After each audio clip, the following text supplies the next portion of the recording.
Crusacra sit mihi lux, non daco sit mihi dux, vade retro satana, nunque suade mihi vana, sunt malaque libas, ipse venena bibas. Crusacra sit mihi lux, non daco sit mihi dux, vade retro satana, nunque suade mihi vana, sunt malaque libas, ipse venena bibas. Crusacra sit mihi lux, non daco sit mihi dux, vade retro satana.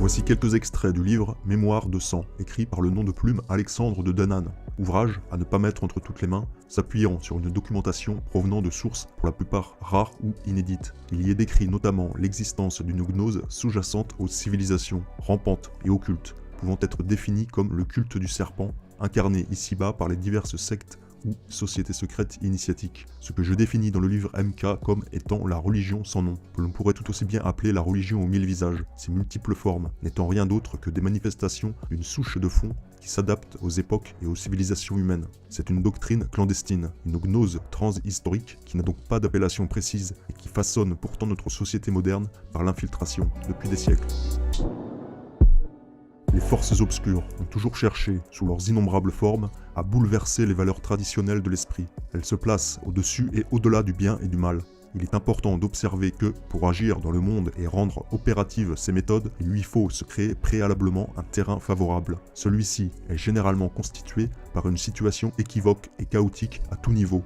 Une relativisation des valeurs traditionnelles qui tend à provoquer le défaut général du sens du discernement et une incertitude et une angoisse très répandue. Si l'on voulait trouver une devise caractéristique de la contre-initiation ou de la révolution, elle pourrait être « Dans le chaos, je grandis ».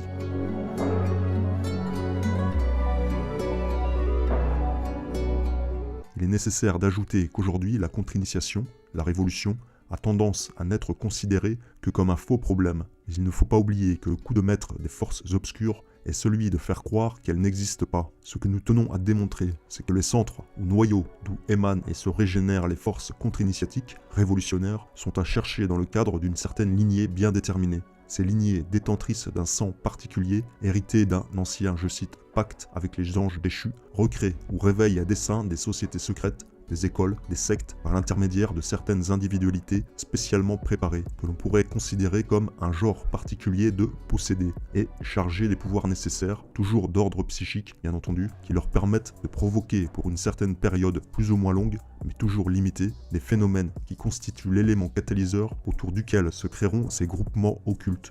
Les détenteurs de ce « sens spécial » d'origine luciférienne eurent en effet la mission de faire adhérer à leur cause le plus grand nombre d'hommes possible. Des structures adéquates à ce but furent alors créées, telles que des sociétés secrètes et des sectes à l'organisation toujours changeante, jamais stable, où à un cercle intérieur succèdent d'autres cercles de plus en plus intérieurs, au bout desquels les postulants entre guillemets les plus dignes sont liés au moyen d'un pacte de sang à une entité intelligente qui leur confère certains pouvoirs ayant, entre autres, la caractéristique d'être temporaires.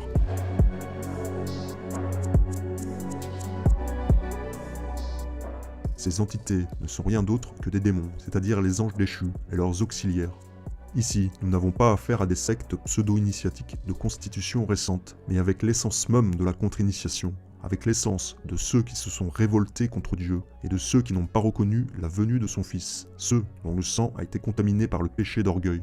En fait, le Christ a donné à tout homme, par son propre sacrifice, la possibilité de se réaliser intégralement. Très évidemment, on ne peut parvenir à ce but qu'à travers une véritable et sévère discipline intérieure, des sacrifices réels, c'est-à-dire conscients, des pensées et des actions méritoires, et surtout avec l'aide du Saint-Esprit, car sans l'intervention providentielle divine, l'homme ne s'élève pas, mais il déchoit, vaincu par les démons.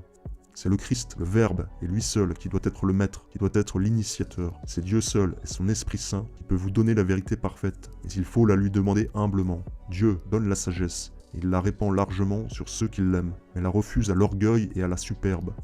Et ce qu'il faut savoir, c'est que lorsque le sang, lorsque la vivante substance d'un être a été marquée, comme la cire, d'un cachet, et cela avec son consentement, il lui sera presque impossible, si plus tard il reconnaît que le cachet a des défauts, d'effacer cette empreinte. Il ne pourra le faire qu'en acceptant une empreinte plus forte, en se revêtant d'une armure plus puissante, et cela n'ira pas sans de grandes luttes et de très grands heurts.